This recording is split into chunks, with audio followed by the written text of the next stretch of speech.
Good afternoon, Mr. McCabe. Good afternoon. I want you to briefly tell us your memory of the weather when you first arrived at Fairview, when you left at Fairview, and when you returned the next morning a little after 6 a.m. Okay. When I arrived at Fairview on the early hours of the 29th, the snow was falling, just starting to fall, starting to stick to the street and onto the windshields. When I left Fairview, it had, accumulated more where my husband had to wipe the windows. And then the following morning, when we were driving there, it was dark and the snow was like coming out the car. Like, it was very hard to see. When you returned the next morning, we've seen video from the dash cam. The elements, the visibility, is that fairly depicted in that dash cam?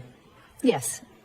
Obviously it was lit more because of the lighting and the spotlights, etc. From the moment that you first saw John until you went into your sister's home, is it fair to say a number of different first responders arrived? Yes. When the first responders arrived, did you see a number of different vehicles arrive?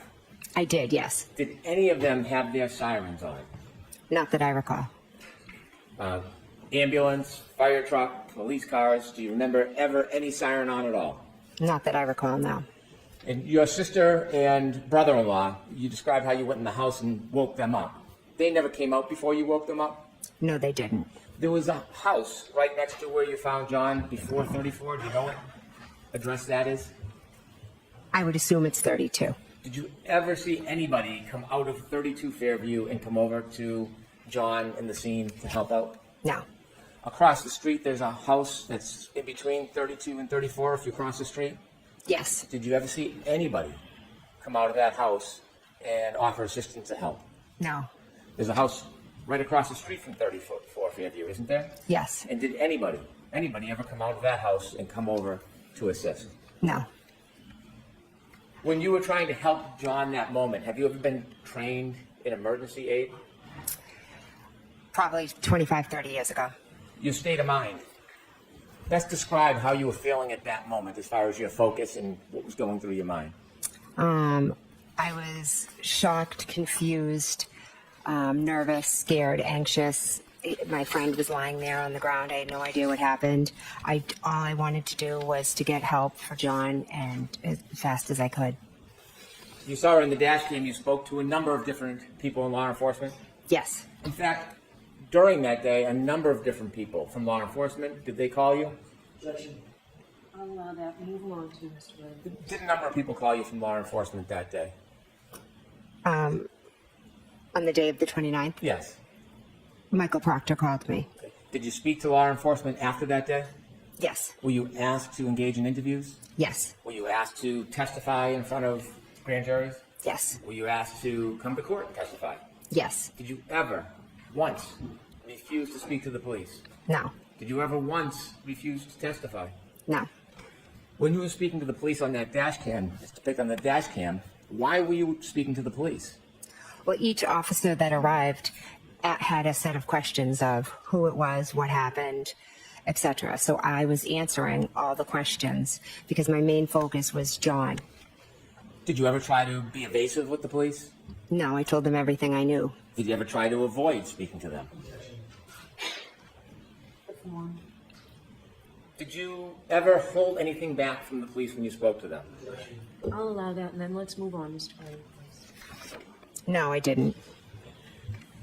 When you interviewed with many different law enforcement people involved in this case, were you ever given an opportunity to review somebody else's report after it was written and provide edits or your input? Objection. I'll allow it. No.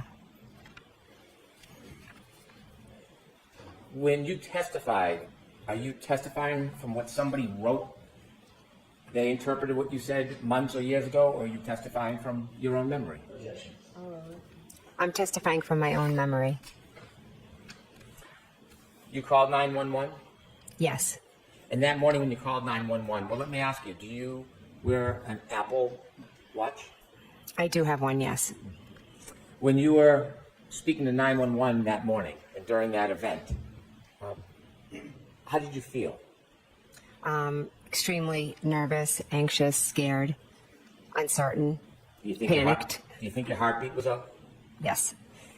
At 2:27, the night before, or around that time when you were looking up Hockomock before you went to bed, were you of the same state of mind of fear and panic, or were you in a very different state of mind? Strike the fear and panic off. You can answer that, though. Are you of the same mind or different? Different. What was your state of mind at that time?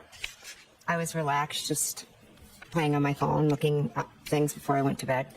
Do you think your heartbeat was as elevated that evening as it was the next morning? Sustained. When you made a search for how long to die in the cold or how long to die in cold, is that something that you thought of for yourself? I'll allow it. No. Why did you do it? Miss Reed asked me to Google it. And when was that? That was in the morning after we found him. And had you ever attempted either of those searches before Miss Reed asked you to do that? No, I didn't.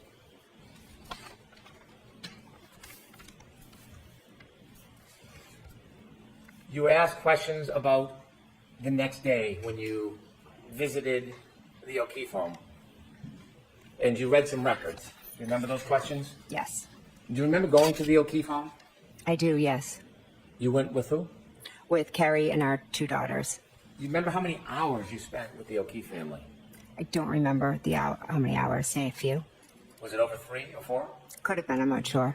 What is the reason that you spent so much time at the O'Keefe home the next day? We went over to offer support, love, comfort, to be with them. You weren't avoiding them, were you? No. Sustained. After you left the O'Keefe home and reading the records, I don't know if this is your memory, it was suggested it was 5:12.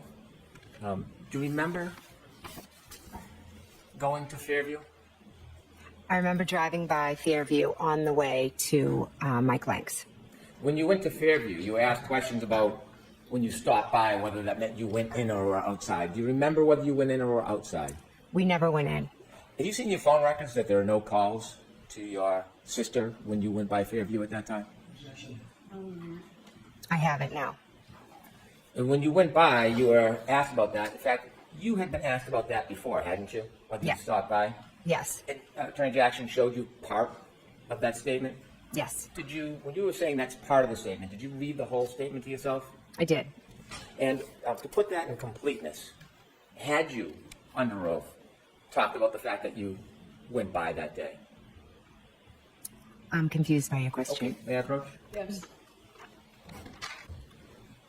You were shown page 181 and then 182? Yes. And so when you were asked about that before, had you in fact offered under oath that you did go by Fairview? Yes. When you stopped by Fairview, according to the questions you were asked, or the records you were asked to read, it was 4 minutes you stopped by Fairview. Does that sound like your memory? No, I know we drove by, slowed down, and we were looking outside. Why did you want to go back to the very scene that you had seen that morning? I think Carrie and I I'm not really sure. I think we just drove down and we, All right, so your answer is not really sure. okay. Next question. And then according to the records that were read to you, you went to Detective Lang's house, Yes. and you were at that address for about 40 minutes, 50 minutes? Yes. You were read or shown certain text messages between you and some of your family. Yes. Was that a complete listing of the text messages in order that were on your phone? I had a lot of text messages with them on my phone, yes. Were some missing from what you were shown? I'm not sure. Okay. You were asked about your state of mind. I'm going to ask you about some of those text messages in a minute. You were asked about calls and text messages to John O'Keefe. Yes. Have you ever inadvertently called anybody before on your iPhone? I'll allow it. Yes, many times. And you were asked whether or not you remembered or knew that those calls were made to Mr. O'Keefe? Yes. Did you purposely make those calls? No, I do not believe so. If you inadvertently called on purpose, it wouldn't be inadvertent, would it? True. Did John ever answer any of your calls after that 1218 call? No, he didn't. And when you were reaching out to him, did you reach out to him the next morning after you heard from the defendant? I did, yes. What?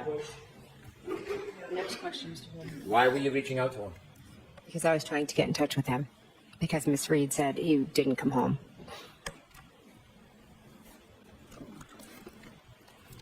You were asked about your state of mind over the next couple days, Yes.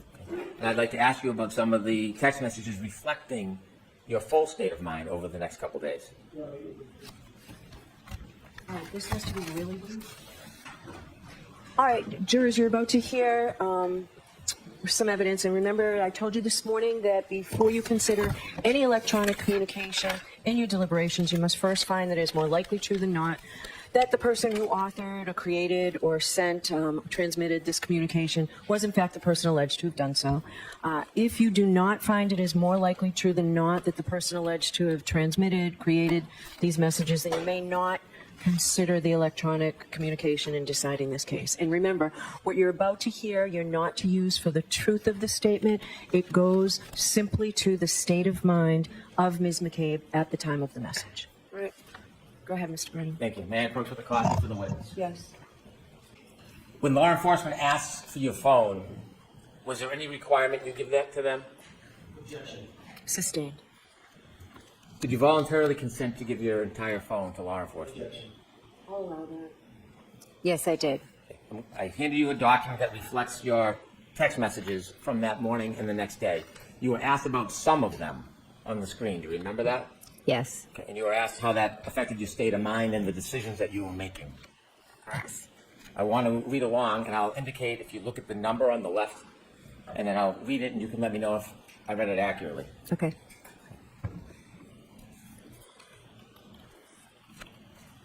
Starting at number 17, there's a phone call saying, please answer. Who are you calling?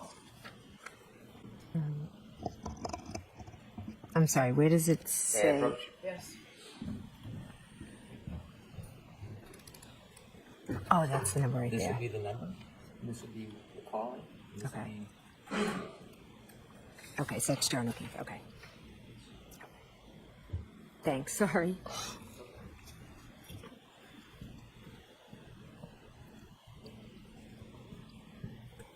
All right, number 17, a phone call, please answer. Who are you calling? John O'Keefe. Do you know at that point where he is? No.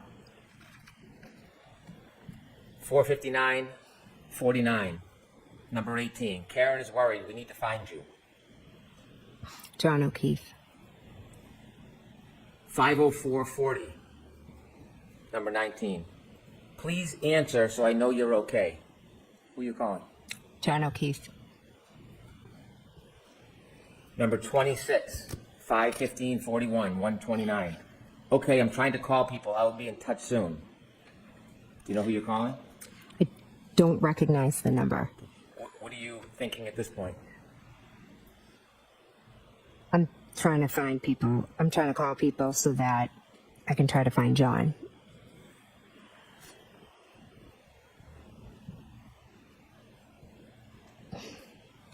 Number 31, 522-57, 129. Okay, I tried to Beatty. Okay, I just talked to her. What are you referring to?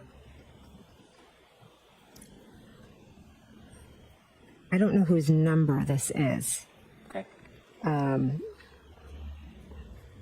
At this point in the morning, you're making these phone calls. Do you know where John is? No, I have no idea where he is.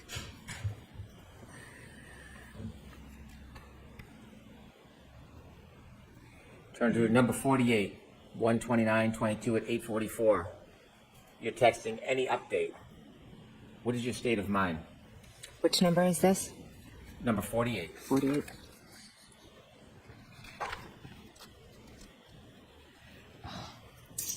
I believe that may be to Kerry Roberts, and I'm trying to get an update from the hospital. You were asked about your relationship with Kerry Roberts. At that time, before that night, how many times had you met her? Once. And you said in the moment, did that relationship change? Yes, instantly. Was it for collusion? No. Let me ask you, number 160. This is 129 at 2 in that afternoon. Do you have 160? Okay, I'm here. 160. Do you see that? Mm-hmm. Okay. I can't stop seeing him in the snow. Jen, this is awful. Who's that from? Carrie. Is your state of mind collusion? No. I'll allow it, and this could have been from something. 168. 129.22 at 2:04:32. You're calling Miss Roberts. Every time I close my eyes, it's all I see. I feel like I'm going to vomit. I just can't even. I know how close you two were. Can't imagine how hard the situation is for you. Does this reflect your state of mind that day? Yeah. I'll allow it. Objections voted. Next question.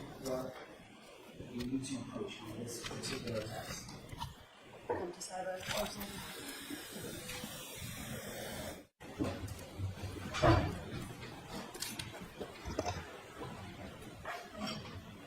This number's, I won't read it. This number on top. Whose number is that? That is 9. And the bottom number is who's going to? Yes. So this text message, is this what you wrote Yes, it is. to Carrie? Yes, it is.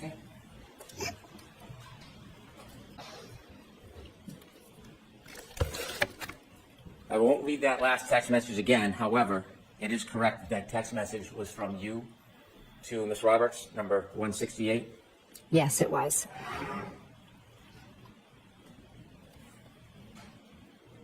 And the response in this text message, number 169, from Miss Roberts to you, you were also, this is awful, Jen, I'm in shock.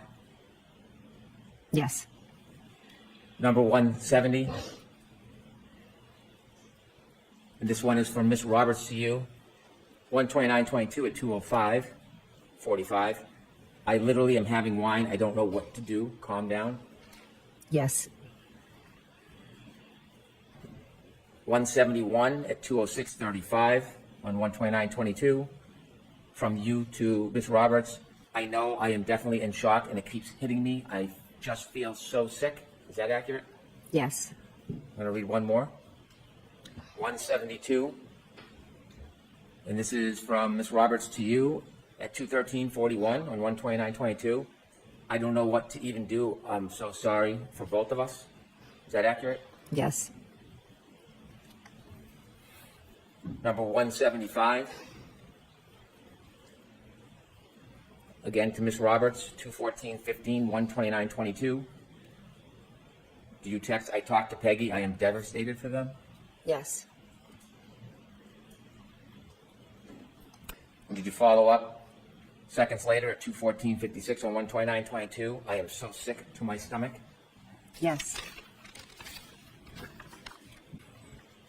That day, did you have to speak to your children about what happened? I did, yes. Was that part of your state of mind that day? Yes. I'll allow that. Number 208 or 207. You receive a text from this number. I don't want to say it out loud, but if you could read it, 207. Do you know who that's from? I don't. Okay, we'll move to the next one then. 208, 129.22, 342.06. I've never felt so sick. Is that accurate? Yes.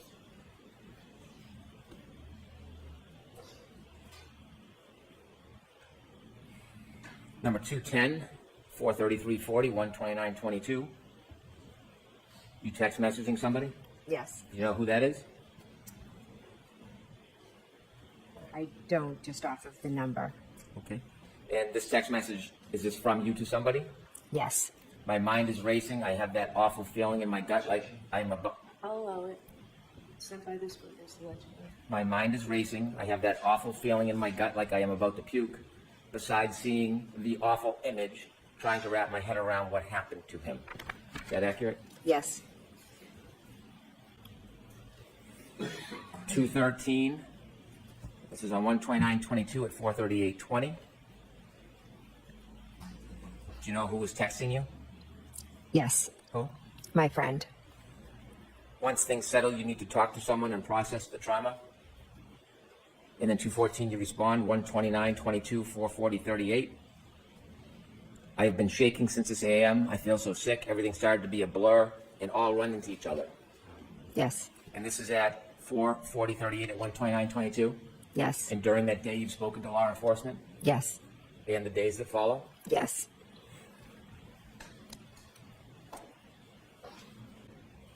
I'm going to move to 1:29:22, 7:52. If you look at number 289, please. Okay. At 289, is this a text from your sister, Nicole? Yes. Any update? Is that accurate? Yes. And you were shown this text at 292, Yes. and you texted your sister, Kerry talked to cops, kept it simple. Yes. What did you mean by that? I mean, the cops had gone to her house, but she had had a long day and been drinking some wine, so she said she just made it quick. And you were sharing that with your sister? Yes. And was your sister part of many of these texts as part of your support group? Yes. Did anybody tell you that you shouldn't rely on your family and have a conversation about what you went through? Objection. Oh, no. No, no one did.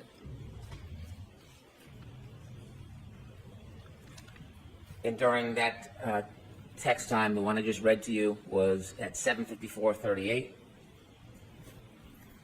She turned to 296. 1:29:22 at 7:56:50.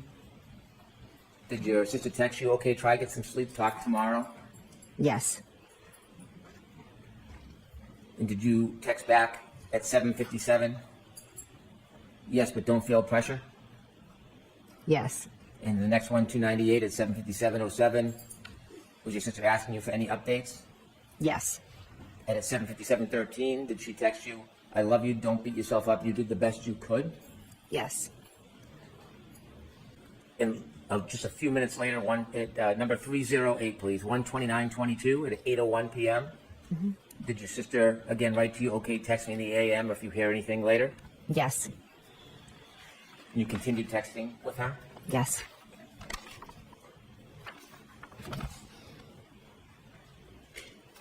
You were asked about timeline? Yes. If you turn to number 761, please. 761. 761, please. What page is that on? 248. I'm missing page 248. You don't have a two-page 48? No, it stops at 212 and picks up at 253. Yes. Yes. Can you remind us who asked you to put together a timeline? Peggy. Peggy. Okay. Yes. 2 days later, January 31st, 2022. This is at 10:26:29 a.m. Are you texting Ms. Roberts? I am. I have spent the AM trying to process that he is really gone and try to piece together all the events. Is that part of the process of the timeline? Yes. At some point on the 31st, was something happening around Fairview Road that you learned? I believe there was police presence. Was there any presence from the media, the press? Oh, yes, there was. Was that causing any concern? I believe I talked to Peggy, and she was, Sister. And so on January 31st, 2022, we're at number 864. You're receiving information. Do you know who this number is that's calling you? that's my sister, Which one? Nicole. And she's texting you, news people came by and knocked on the door again.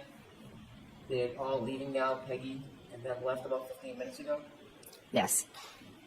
And then at 1 o'clock, 18 seconds on 1:32:22, you text back, did you answer the door? Correct. Was this part of your state of mind on the 31st, what was going on around the house? Yes. Just a few more. In trying to recount for people who asked you that morning and over the next couple days, some of what's reflected in those text messages, was that part of your state of mind? Yes. Was it in any way affecting the way you were remembering and thinking about what had happened? Objection. I'll allow it. Yes. Your Honor, subject to redactions, I would seek to introduce all of Ms. McCabe's text messages. So we'll deal with that later. Is there an objection? There is. We'll deal with that later. Thank you. I have no further questions.